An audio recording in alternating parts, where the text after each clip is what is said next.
Jumpa lagi di AF Studio. Assalamualaikum warahmatullahi wabarakatuh. Ahlan wa sahlan. Halo semuanya. Taib, qabla nadrus, hayya nabda biqiraatil basmalah. Kita mulai dengan lafaz basmalah. Bismillahirrahmanirrahim. Kali ini kita akan berbicara tentang ism. Apa itu ism? Oke, ism adalah kata benda. Kali ini kita akan bahas pembagian isim dari segi jumlah. Yang pertama adalah mufrad atau berjumlah satu. Jadi, jika benda berjumlah satu, maka disebut dengan isim mufrad. Kemudian, yang kedua, musanna. Musanna artinya dua. Nah, kalau di dalam bahasa Indonesia atau bahasa Inggris, dua itu sudah banyak, berbeda halnya dengan bahasa Arab. Musanna, dua itu tersendiri. Kemudian yang ketiga adalah jamak. Barulah di sini disebut banyak. Jadi kata benda yang jumlahnya banyak disebut jamak. Berapa jumlah benda yang banyak dalam bahasa Arab? Ya, 3 benda atau lebih. Jadi kalau sudah 3 atau lebih baru disebut jamak. Selanjutnya kita akan lihat satu persatu pembahasannya dalam video berikut. Yang pertama, isim mufrad. Kita ulang lagi, isim mufrad adalah kata benda yang berjumlah satu atau tunggal. Jadi kata benda yang jumlahnya satu atau tunggal disebut isim mufrad. Yang pertama, kata muslimun. Ya, isim mufrad yang pertama kata muslimun artinya seorang muslim laki-laki. Kemudian yang kedua ada tholibatun, artinya seorang siswa perempuan. Kemudian yang ketiga contohnya adalah qalamun. Qalamun artinya sebuah pena. Dari ketiga contoh ini sebenarnya ada pembagiannya tersendiri. Yang pertama itu muslimun, seorang muslim laki-laki. Ini merupakan contoh isim mufrad yang nantinya akan berpengaruh pada jamaknya. Begitu juga tholibatun dan qalamun. Bagaimana pengaruhnya? Kita simak sampai selesai ya. Sebelum kita masuk ke jamak, yang kedua kita masuk terlebih dahulu pembahasan tentang isim musanna. Isim musanna adalah kata benda yang berjumlah dua. Jadi kata benda yang berjumlahnya dua itu disebut isim musanna. Setelah ini kita akan lihat contoh-contoh isim musanna. Yang pertama, dari kata muslimun, ketika dia menjadi musanna, maka berubah menjadi muslimani. Muslimani artinya dua orang muslim laki-laki.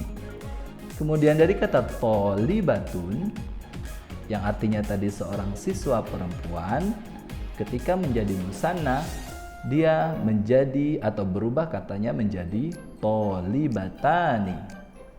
Dan yang ketiga, kata qalamun, sebuah pena, ketika menjadi musanna, maka perubahan katanya menjadi qalamani. Ya, qalamani artinya dua buah pena. Coba kita lihat kembali. Muslimun yang awalnya muslimun menjadi muslimani. Ada penambahan alif dan nun di sana. Kemudian juga tholibatani juga menambahkan alif dan nun. Pun demikian dengan qalamun juga menambahkan alif dan nun. Sehingga dalam isim musanna itu ciri-cirinya adalah ditambahkan alif dan nun di akhir katanya. Dan yang terakhir yaitu isim jamak. Isim jamak adalah kata yang berjumlah banyak, yaitu jumlahnya yang 3 atau lebih. Jadi kata benda yang berjumlah 3 atau lebih disebut isim jamak. Contoh dari isim jamak, kita tetap mengambil dari contoh yang sebelumnya, yaitu dari kata muslimun. Dari kata muslimun, ketika menjadi jamak, maka perubahan katanya menjadi muslimuna. Seperti ini. ya, muslimuna ditambahkan waw dan nun di akhirnya. Kemudian dari contoh yang kedua, tholibatun, ketika jamak berubah menjadi apa? Coba lihat baik-baik.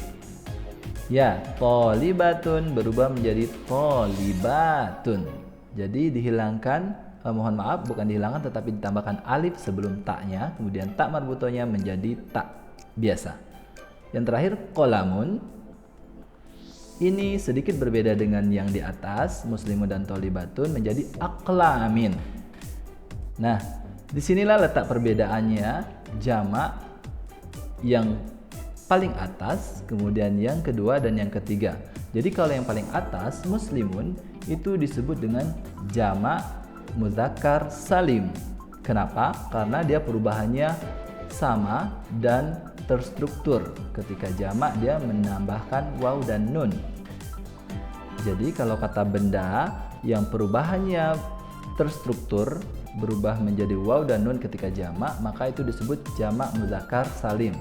Ketika benda tersebut perempuan, seperti contoh nomor 2, tholibatun, juga perubahannya terstruktur.